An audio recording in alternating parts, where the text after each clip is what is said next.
Assalamualaikum warahmatullahi wabarakatuh. Kembali lagi bersama saya Prasetyo Aditya dan rekan saya Alika Nugraha, yang selama 30 menit ke depan akan menemani Anda dengan cerita-cerita menarik di sepak bola hanya di propaganda program sepak bola. untuk Anda. Mantap sekali. Wah. Kak, di episode yang ini kita langsung aja lah. Yep. Karena kita ini bakal ngebahas seorang pemain yang namanya dikenal waktu membela Everton. Oke. Itu adalah Steven Naismith. Jadi Steven Naismith ini mungkin bukan pesepak bola yang bergelimang trofi. Karena mainnya di Everton.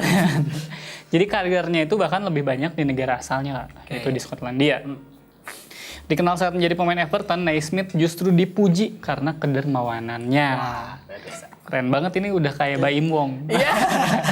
Dia tuh dermawan sih. asli dermawan banget sampai ngejual iPad harga berapa? 1 juta doang. Itu kan buat kalangan kayak kita yang wah, iPad itu mahal, ternyata bisa kebeli sama kita, dermawan banget. Dermawan banget Baim Wong. Dan untuk itu, kita juga akan ngebahas soal 5 kontroversinya Baim Wong. Tadi ini kenapa dari ada apa Baim Wong bridging bahas Naismith, kenapa yang bridging si Naismith-nya? Tolong. Karena ini seru banget Kak soal Baim Wong ini. Jadi banyak yang suka, banyak juga yang pertanyaan kontroversi. Dan ini bukan dari saya ya, ini dari media-media Indonesia. Karena nyomot ya. Nyomot doang. Jadi yang pertama ini ada prank KDRT. Oh iya betul. Jadi istrinya itu Paula, dia tuh ngelapor ke polisi Kak kalau dia ini mengalami KDRT. Tapi Alika tahu nggak sih kepanjangan KDRT? Kekerasan dalam rumah tangga dong? Bukan dong. Apa tuh? Krisdayanti Raul Termos. Raul Lemos kalau mau udah KDRL. Gak enak. Nah, kenapa kayak gini? Yang pertama tuh karena ya nggak pantas aja gitu kan, masa ngeprank polisi sih. Benar gitu juga. Kan. Terus korban yang asli kayak gimana gitu. iya benar, karena ini tuh dianggap tidak memiliki empati. Betul. Karena di saat yang sama ada kasus KDRT-nya Lesti Kejora dan Rizky Bilar. Wah, yang itu beneran gitu. Itu yang beneran yang dilempar bola biliar. Betul. Berikutnya ada hak nama dari Citayam Fashion Week. Citayam Ini kan Fashion kemarin 2022 lah. 22. Sempat ramai tuh. Sempat ramai, benar. Citayam Fashion Week. Nah, Baim Wong itu mengajukan hak kekayaan intelektual atau HAKI ke Citayam Fashion Week sebagai sebuah hak brand atau merek punya dia pribadi. Dia pribadi. Proyek itu dilakukan di bawah bendera PT Tiger Wong Entertainment. Ini lebih mirip ini nggak? PT buat ngelola kasino. Tiger Wong ya. buat berjudi Itu gitu. kayak nama perguruan silat Tiger Wong. Emang aneh ya PT-nya ya. Dan karena waktu itu karena dikritik keras, ia pun akhirnya melepas pendaftaran hak cipta Fashion Week itu. Dan karena ya tadi mendapat banyak kritik dari berbagai pihak. Karena itu kan kalau nggak salah gerakannya apa kalau sekali istilahnya organik. Dari apa maksudnya yang dari yang suka nongkrong di Citayam bikin itu gitu. Apa kayak semacam Fashion, model betul, ya jalan gitu catwalk. Iya, tiba-tiba pengen dipatenin sama orang kaya yang entah dari mana gitu datangnya idenya gitu. Makanya pada dikritik lah. Betul. Gitu ya. Yang ketiga ini ada soal memarahi kakek Suhud. Apa ini? Jadi ada seorang kakek kan namanya Suhud.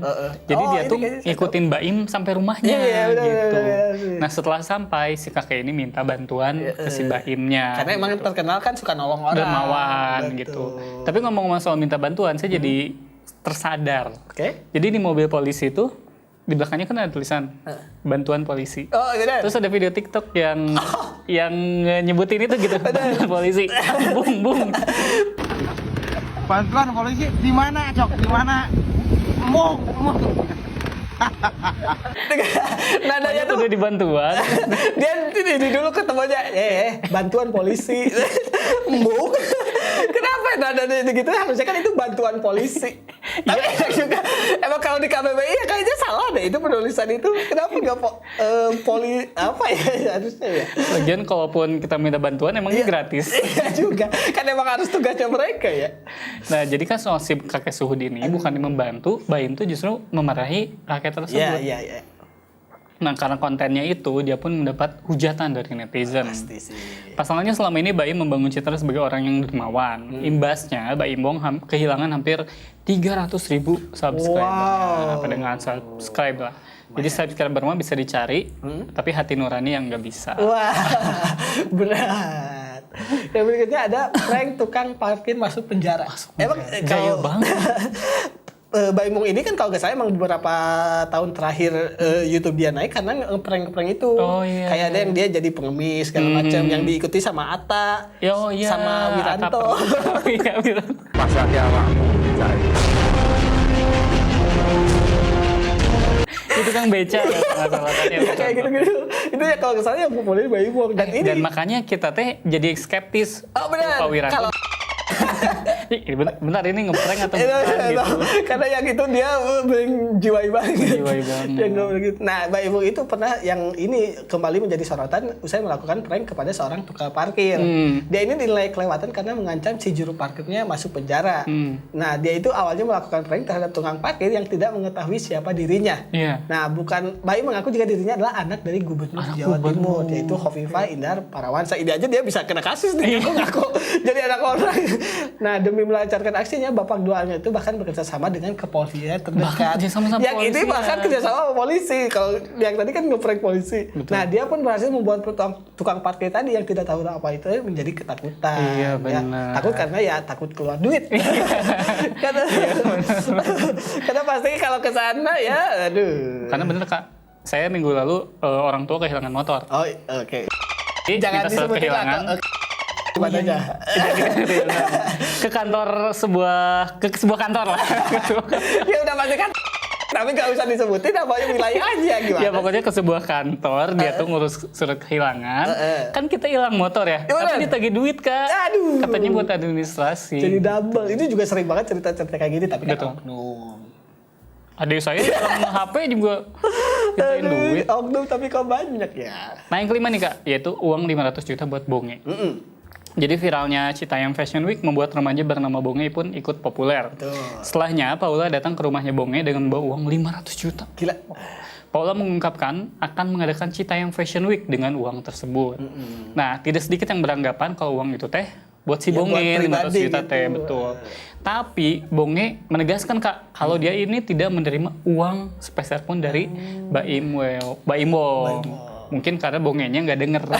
bukan ini emang namanya bonge doang gitu. Ngomong-ngomong soal Baimong, Baimong apa yang kenyal? Mbak Imong kenyal. Agar apa tuh? Baimong koko. Mbak Imong koko beda lagi dong merek itu. Baik lagi Oke.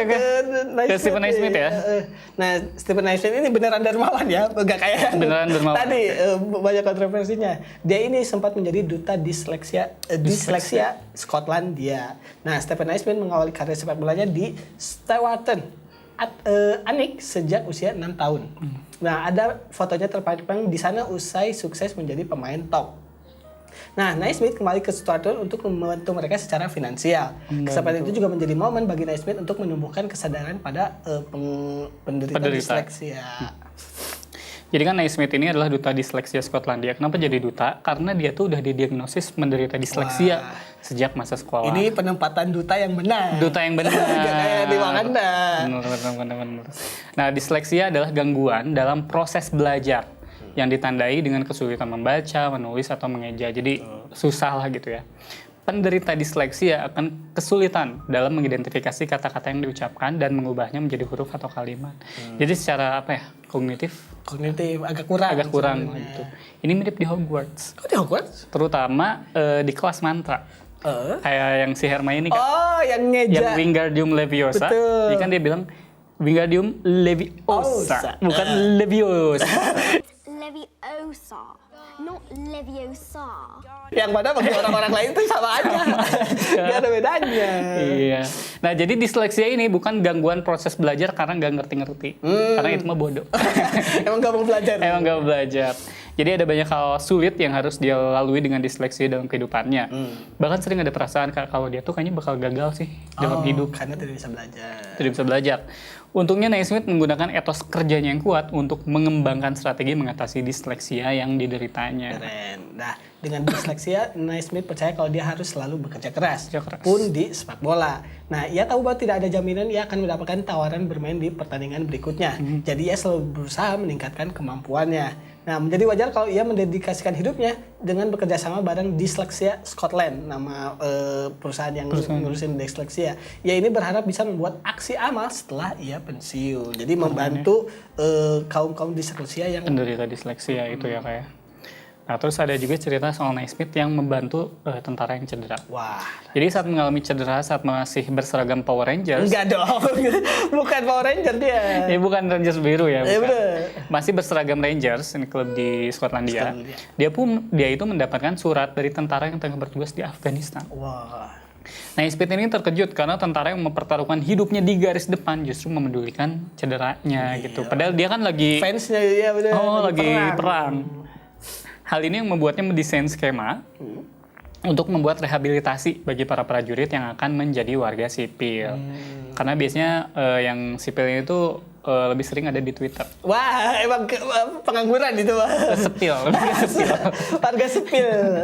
Nah, pada 2013 saat dalam persiapan menghadapi Amerika Serikat di laga internasional, Naismith ini sengaja libur untuk membantu peluncuran inisiasi ini. Ya betul. Ia pun mendonasikan uangnya untuk yang menjadikannya sebagai gerakan bagi para veteran yang cedera untuk kembali bekerja. Nah, dia pernah bilang, sejauh yang aku tahu, aku punya hobi yang berubah menjadi karir. Nah, pemain sepak bola menghadirkan hiburan bagi dunia. Tetapi prajurit angkatan bersenjata membiarkan kami tidur nyenyak di malam hari. Oh iya, Si Naismith. Jadi ya, mungkin concern dia tuh tentara abis pensiun, ya gak banyak yang peduli gitu. Iya, apalagi tentaranya mungkin ada kecelakaan saat perang, ada Kecelakaan saat tugas gitu ya kayak. Jadi ya dia concern soal itu. Benar. Nah, selanjutnya ini adalah membelikan tiket untuk supporter Everton. Wah. Jadi pada 2014 lalu, Naismith membeli sejumlah tiket laga kandang Everton. Ia mendonasikan tiket-tiket tersebut untuk orang-orang yang tak dapat pekerjaan di Liverpool, alias para pengangguran lah. Iya benar. Apa alasannya? Stephen Naismith mengingat masa kecilnya di Glasgow. Di mana saat itu tingkat penganggurannya sangatlah tinggi di Glasgow tuh. Jadi dia tuh merasa kalau Liverpool sama Glasgow ini punya sejarah yang sama. Dan tingginya angka pengangguran bukanlah salah masyarakat. Wah, gitu. itu ada andil pemerintah mungkin. Ada andil pemerintahnya. Naismith ini merasa ini merupakan isyarat kecil untuk membantu mereka yang berada dalam situasi tersebut. Dan itu tuh dia pengennya mereka menikmati hari libur dengan menonton Everton. Nah, ia berharap tiket itu bisa memberikan kebahagiaan buat banyak orang. Nah, Naismith akhirnya bekerja sama dengan Job Center Plus untuk membagikan tiket-tiket tersebut ke sejumlah job center. Ia ingin mereka yang berusaha keras mendapatkan pekerjaan, setidaknya bisa terhibur dengan menonton Liga Premier League. Jadi gak sembarang yang pengangguran gitu. Tapi mereka emang yang nyari kerja ya. Yang nyari kerja dikasih, ini sekalian buat hiburan, nonton bola dulu gitu, biar semangat gitu. Meskipun sebenarnya mereka bakal lebih terhibur lagi Kak kalau nonton JKT48.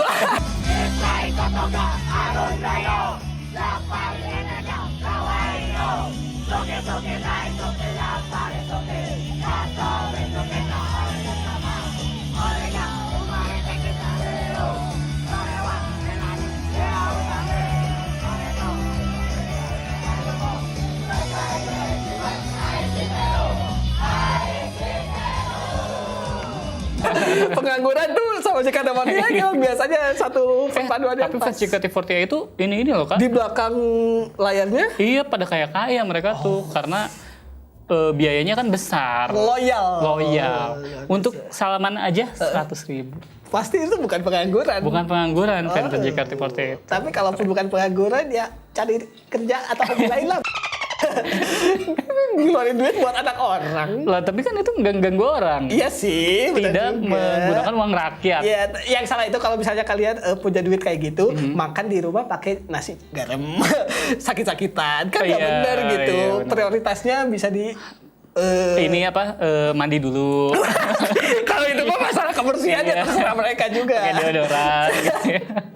Tapi ya tolonglah, jangan gara-gara idol lupa sama diri sendiri. Benar. Jangan jadi pesan moral nih. Kalau Alika siapa ininya? Oh sih. Kenapa jadi JKT48 nih? Kalau saya tetap Z. Kenapa namanya bubur bayi? Kenapa namanya bubur ayam? Bubur bayi untuk bayi, bubur ayam untuk ayam. Kalau bubur ayam karena isinya ayam, berarti bubur bayi seharusnya tidak bubur bayi. Masa bubur isinya bayi? Osis sejuta umat.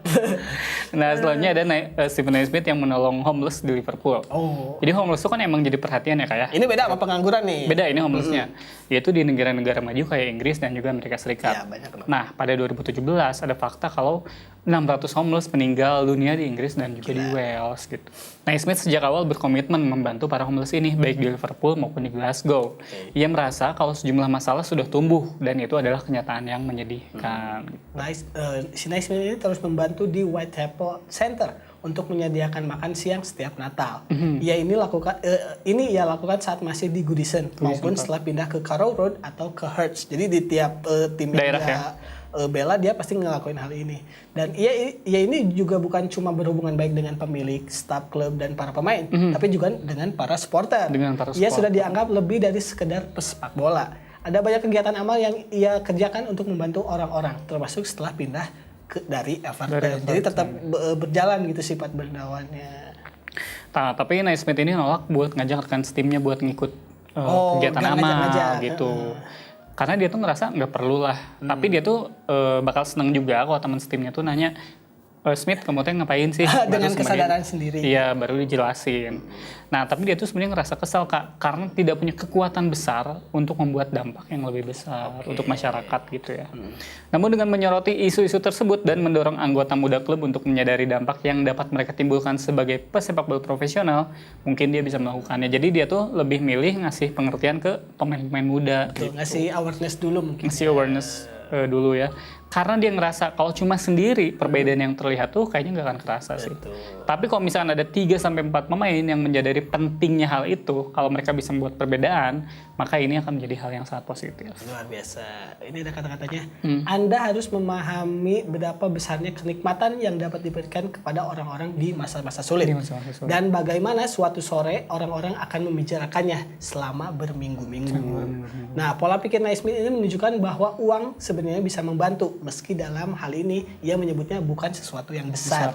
Nah, namun Naismith mengingatkan bahwa memberikan kesenangan akan didapatkan orang-orang yang mengalami masa-masa sulit.